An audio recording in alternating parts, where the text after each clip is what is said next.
नमस्कार, आप देख रहे हैं स्पेशल रिपोर्ट न्यूज रूम से। आपके साथ मैं हूं अंजना ओम कश्यप। हम मानते हैं कि आपकी निजता, आपकी प्राइवेसी बहुत महत्वपूर्ण है और इसीलिए ये खबर आपको दिखा रहे हैं।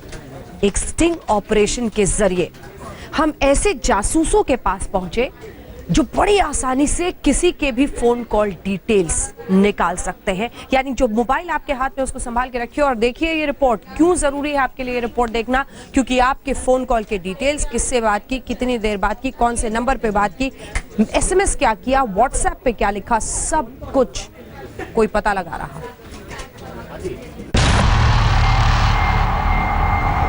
खतरे में है आपकी प्राइवेसी। आपकी कॉल पर है किसी की नजर। आपके फोन के पीछे है जासूस। कोई भी ले सकता है आपकी कॉल डिटेल। पैसा फेंको, किसी की कॉल डिटेल देखो।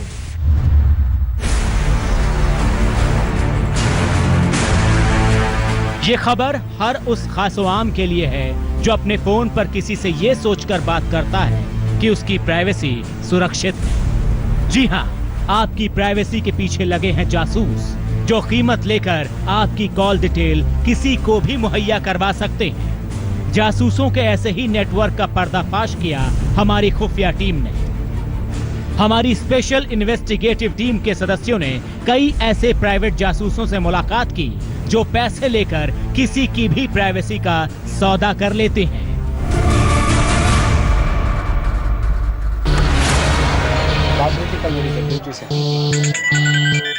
सबसे पहले हम आपको मिलवाते हैं नोएडा सेक्टर 34 में DM डिटेक्टिव चलाने वाले राहुल कुमार से। प्राइवेट जासूस राहुल कुमार से हमारे संवाददाता ने एक होटल में मुलाकात की और उससे बताया कि उन्हें अपनी पत्नी की कॉल डिटेल निकलवानी है। अब जरा सुनिए कैसे वो जासूस कॉल डिटेल देने के लिए राजी हो गया।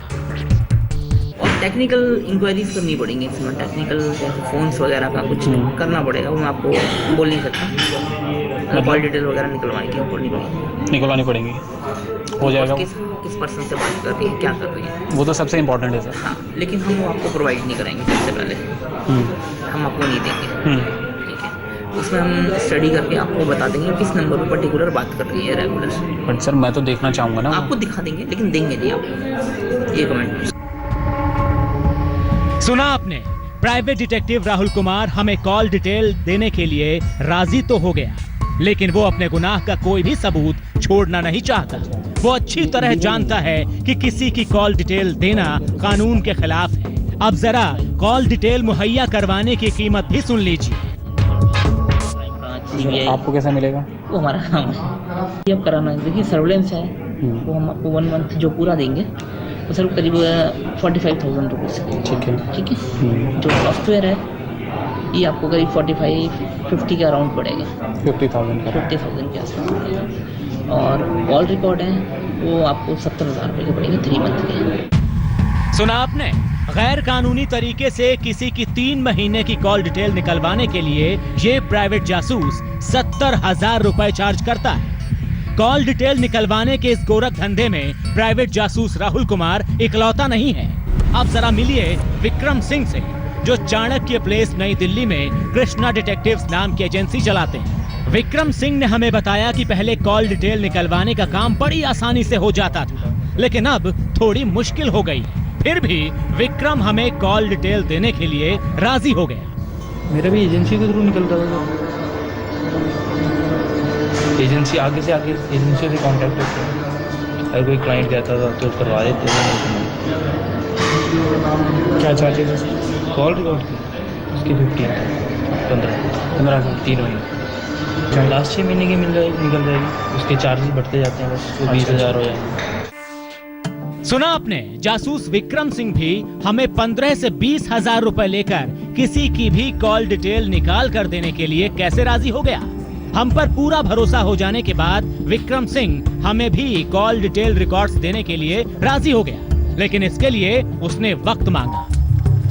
कॉल रिकॉर्ड लेकिन आपको जब मैं आपका केस करूँगा उसके हफ्ते 10 दिन के बाद ही निकाल के दूँगा। हाँ, कोई इशू नहीं।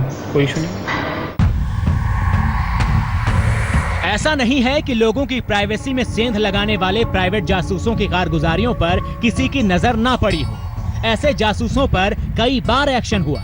जुलाई 2016 में कॉल डिटेल चुराने वाले 3 प्राइवेट जासूसों और 1 पुलिसकर्मी की गिरफ्तारी हुई। जून 2016 में जासूसों का अंतर्राज्यीय गिरोह पकड़ा गया। जनवरी 2013 में अरुण जेटली के कॉल रिकॉर्ड्स चुराने के आरोप में 12 लोगों की गिरफ्तारी हुई। इन सभी आरोपियों पर आईपीसी और आईटी एक्ट के तहत केस दर्ज किया गया, लेकिन इस एक्शन के बाद भी कॉल डिटेल चोरी होने का सिलसिला रुका नहीं। अब हम आपको दिल्ली के कारोबारी की कुछ प्राइवेट जासूसों से हुई बातचीत सुनवाते हैं, जिसे उस कारोबारी ने पिछले दिसंबर महीने में प्रधानमंत्री कार्यालय को भी भेजा था। पीएमओ ने उसे गृह मंत्रालय के पास भेजा था, जिसके बाद दिल्ली पुलिस को इस मामले की जांच सौंपी गई थी। चूंकि इस मामले में जांच चल रही है, इस नाते हम इनमें से किसी की भी पहचान नहीं खोल सकते, लेकिन आपको वो बातचीत जरूर सुनवा रहे हैं जिसमें जासूस उस कारोबारी से कॉल डिटेल निकलवाने का दावा कर रहा है।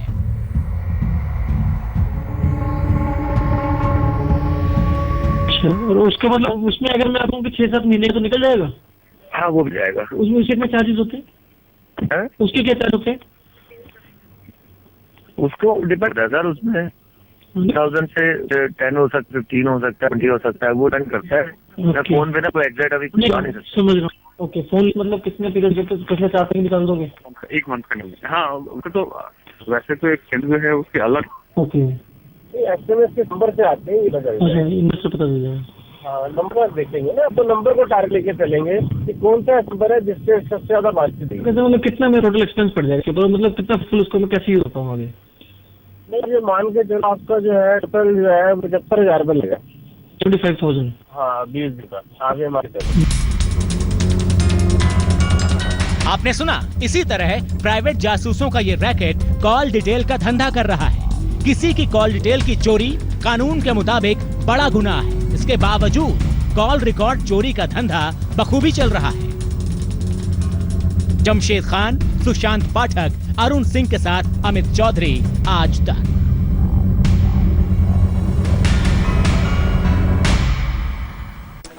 ये बहुत आसान है दरअसल, और ये सब कुछ अवेलेबल है, नेट पर है। गूगल से कुछ ऐसे ऐप डाउनलोड किए जा रहे हैं, मतलब किसी को अगर आपने अपना मोबाइल कुछ देर के लिए दे दिया और उसके पास आपके मोबाइल का कोड है, पासवर्ड है, वो आसानी से अंदर जाकर वही ऐप को आपके मोबाइल पर डाउनलोड कर देगा। एक एक जानकारी उसे मिलती रहेगी और ये ऐप बड़ी आसानी से गूगल पर अवेलेबल है। सवाल ये है कि आखिर इस देश में साइबर कानून इतने ढीले क्यों हैं कि ऐसे लोग पनप रहे हैं? आप देखिए,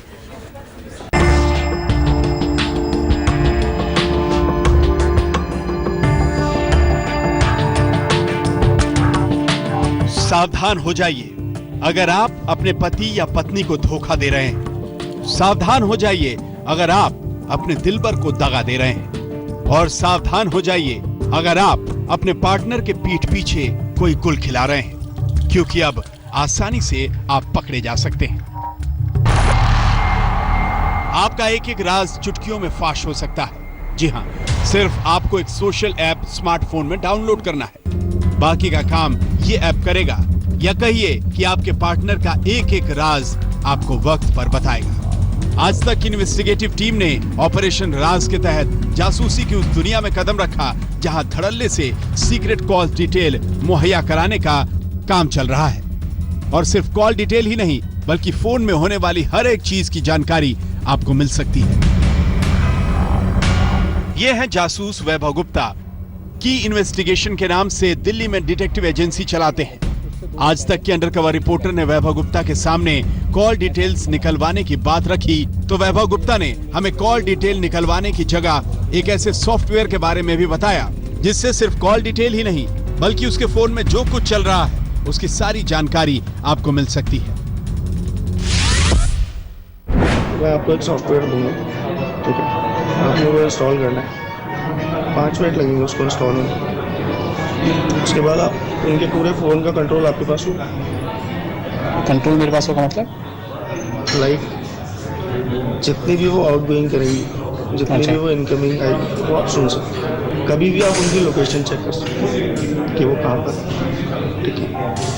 फ़ोन में जितने भी कॉन्टैक्ट नंबर होंगे वो आप देख सकते हैं। जितने भी टेक्स्ट मैसेजेस होंगे इनकमिंग आउटगोइंग वो टेक्स्ट पढ़ सकते हैं। जितने भी फोटोग्राफ्स शेयर करेंगे वो किसी भी साइट पे वो आपके पास है।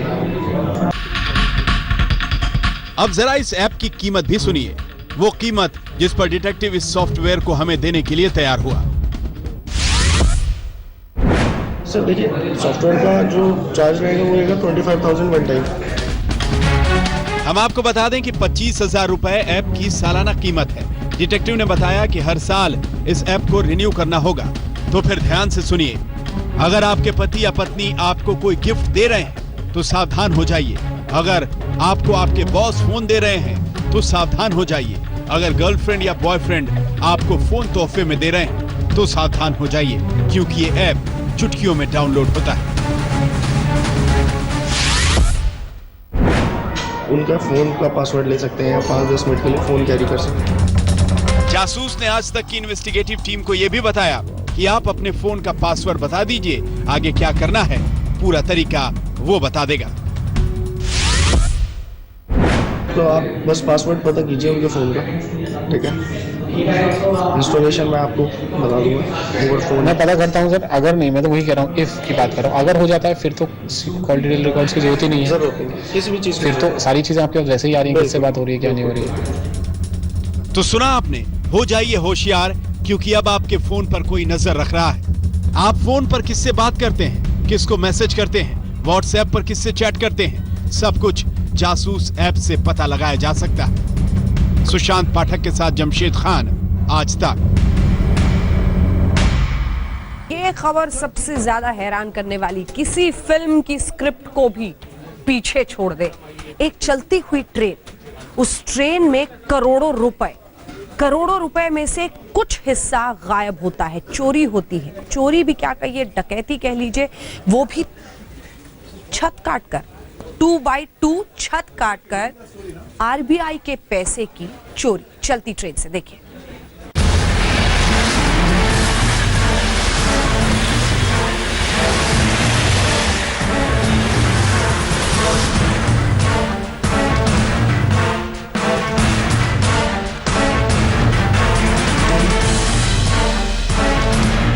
हिंदुस्तान की ट्रेन में सबसे बड़ी डकैती।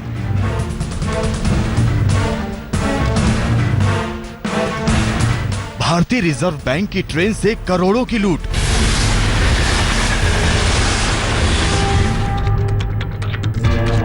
ट्रेन की छत काटकर खाली कर दिए नोटों के बॉक्स।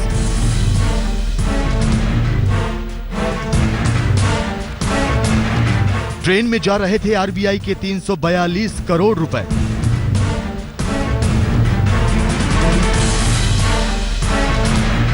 देश की सबसे सनसनीखेज चोरी।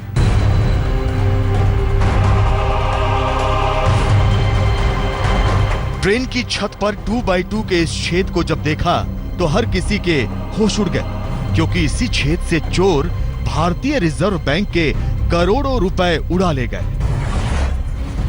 जी हां, हॉलीवुड और बॉलीवुड की फिल्मों में भी शायद आपने ऐसी ट्रेन रॉबरी नहीं देखी होगी जैसी हिंदुस्तान की इस ट्रेन में हुई। अब ट्रेन की पड़ताल की जा रही है। सारी इन्वेस्टिगेटिव एजेंसियां अपना अपना भेजा घुमा रही हैं। आखिर चोरों ने इस सबसे बड़ी चोरी को अंजाम कैसे दिया और कैसे चोरों ने ट्रेन की छत काटी और नोटों से भरे बक्से खाली कर दिए। आज हम सबसे बड़ी ट्रेन रॉबरी का पूरा सच दिखाएंगे। ये ट्रेन कहां से चली थी और कहां जा रही थी। जिस वक्त ट्रेन में डकैती पड़ी उस वक्त सिक्योरिटी में तैनात जवान क्या कर रहे थे।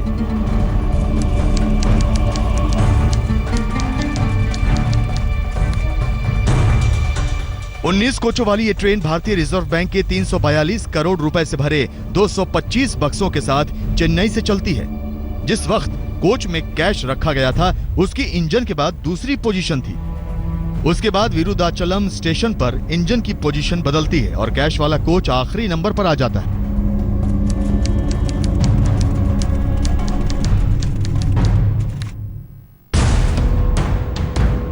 आरबीआई की 342 करोड़ रुपयों से भरी ये ट्रेन मंगलवार सुबह 4 बजे चेन्नई पहुंचती है। इसके बाद इसे यार्ड में भेजा जाता है और फिर एगमोर रेलवे स्टेशन, जहां पार्सल ऑफिस बना है, ट्रेन से कैश उतारने की तैयारी की जाती है। जैसे ही कैश वाला कोच खोला जाता है, पैरों तले जमीन खिसक जाती है।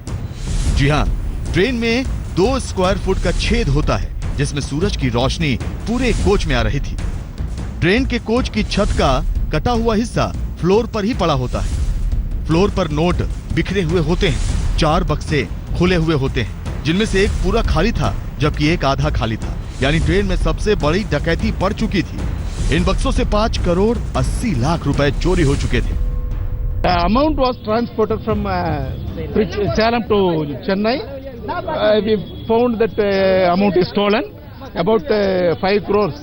We are checking it further. चलिए अब आपको इस ट्रेन में कैसे कैश ले जाया जा रहा था इसकी भी जानकारी दे देते हैं। 11064 सेलम चेन्नई इग्मोर एक्सप्रेस ट्रेन चेन्नई के लिए चलती है। इसकी 2 बोगियां रिजर्व बैंक ऑफ इंडिया के लिए रिजर्व थी। इन दोनों बोगियों में लकड़ी के 226 बॉक्स थे, जिनमें 342 करोड़ रुपए थे। आरबीआई के सूत्रों के मुताबिक बैंक हफ्ते में कम से कम एक बार चेन्नई कैश भेजता है। ये सारे पुराने नोट होते हैं और इस्तेमाल किए हुए होते हैं। इनमें से कुछ कटे फटे भी होते हैं। ये 342 करोड़ रुपए भारतीय स्टेट बैंक, इंडियन बैंक और इंडियन ओवरसीज बैंक के थे। इन तीनों बैंकों ने ये रकम आरबीआई के खजाने में लौटाने के लिए दी थी। इन सारे रुपयों को चेन्नई में भारतीय रिजर्व बैंक के खजाने में पहुंचाना था। हम आपको बता दें कि इन दोनों बोगियों की सुरक्षा के लिए 18 पुलिस वाले तैनात थे, जिनमें एक असिस्टेंट कमिश्नर भी था।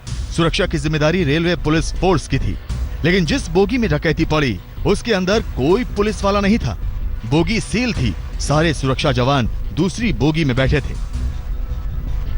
सलेम से विरुद्धाचलम तक ट्रेन डीजल इंजन से चलती है। यह रूट इलेक्ट्रिफाइड नहीं है, यानी इस रूट पर ट्रेनें इलेक्ट्रिक इंजन से नहीं चलती, जबकि विरुद्धाचलम से चेन्नई तक रूट इलेक्ट्रिफाइड हो जाता है। यानी तब ट्रेनें 25,000 वोल्ट करंट से दौड़ती हाई टेंशन तारों के सहारे चलती हैं। सेलम से विरुद्धाचलम तक की दूरी 140 किलोमीटर है और ये ट्रेन इस दूरी को 2 घंटे में पूरी करती है। अब सवाल ये था कि चलती ट्रेन में आखिर डाका कैसे पड़ा, कहां पर पड़ा और इस तरह डाका डालने वाले वो शातिर कौन लोग हैं, कौन हो सकते हैं? जांच एजेंसियां सुराग तलाशने में जुटी हैं। अभी ये ट्रेन चेन्नई पे है, एगमोर स्टेशन पे। यहाँ पे GRP, government railway police, RPF और लोकल पुलिस इन्वेस्टिगेट कर रहे हैं। इस ट्रेन के साथ 9 पुलिस वाले थे, उनको भी अभी वो क्वेश्चन कर रहे हैं। प्रमोद माधव, फॉर आज तक। हैरत अंगेज डकैती की ये दास्तान और पुलिस अभी सबूत तलाश रही है। बहरहाल अब अगली खबर का रुख करते हैं कि किस तरह से जो राजस्थान रेगिस्तान के लिए जाना जाता है वो आज बारिश और बाढ़ के कहर को पूरी तरह से झेल रहा है। कई सारे अलग अलग शहरों की आपको रिपोर्ट दिखाते हैं कैसे बाढ़ और बारिश ने लोगों को परेशान कर दिया है।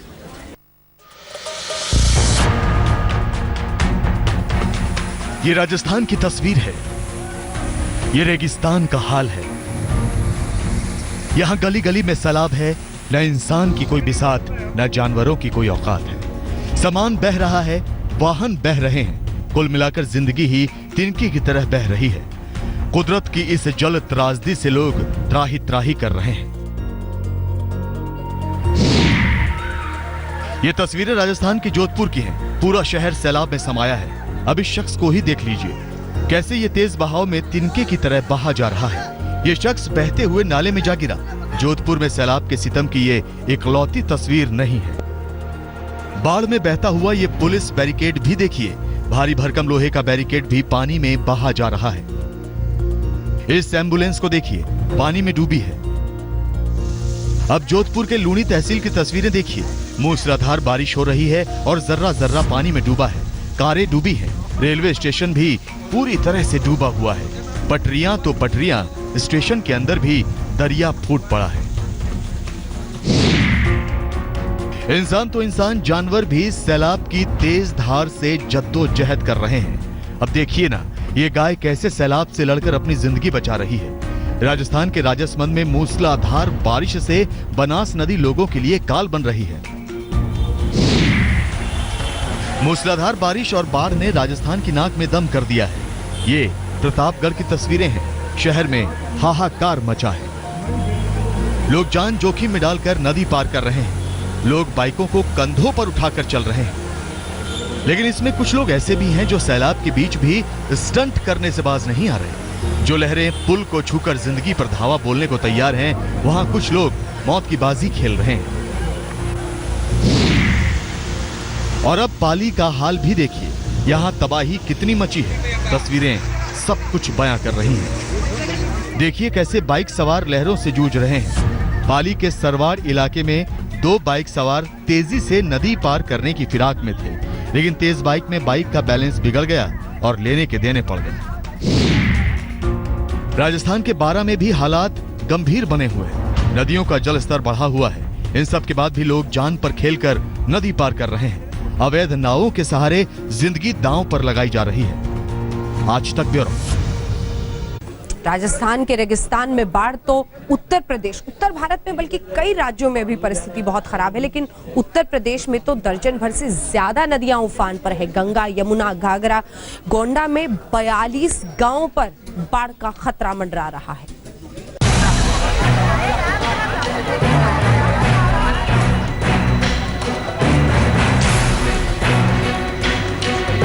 बाढ़ बनकर कुदरत कहर बरपा रही है। जहां तक नजर जाती है सिर्फ पानी ही पानी।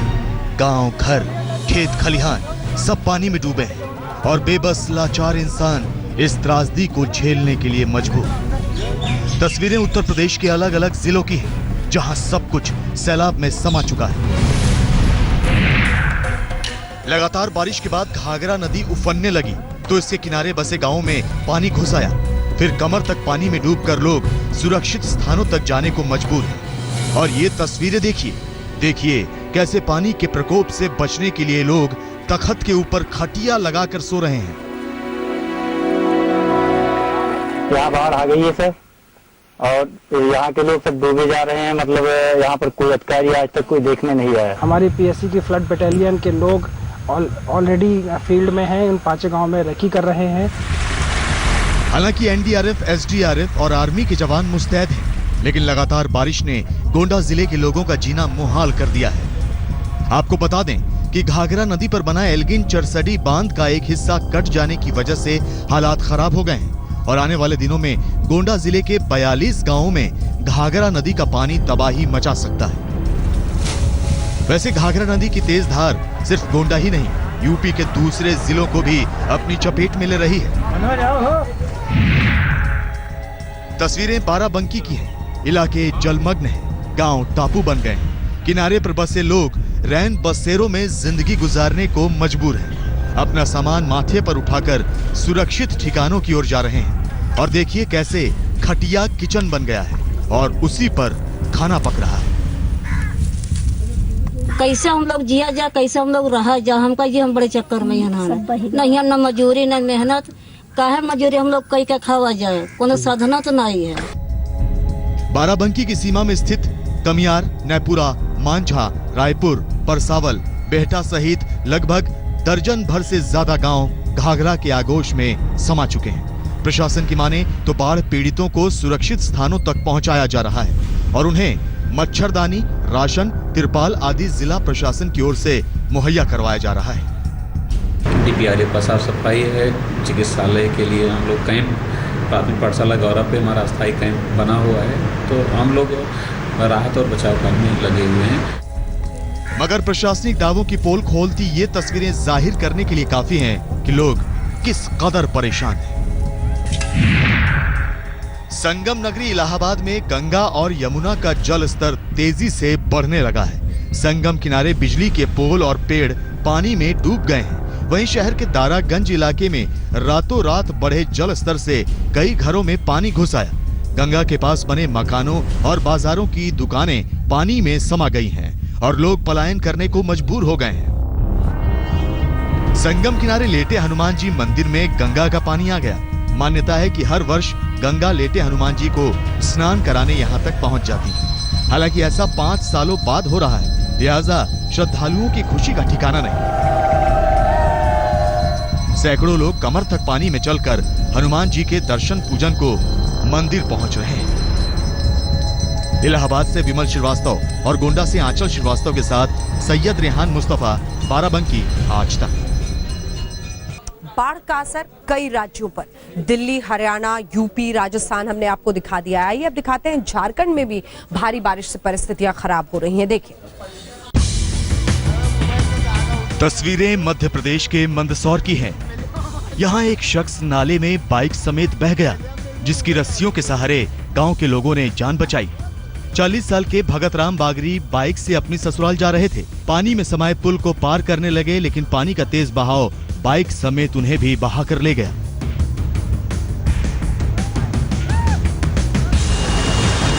झारखंड के जमशेदपुर में इन दिनों बाढ़ आई हुई है। आप देख सकते हैं कि यहाँ घरों में पानी भरा हुआ है। पिछले 2 दिनों से मूसलाधार बारिश हो रही है और खरखाई नदी उफन रही है।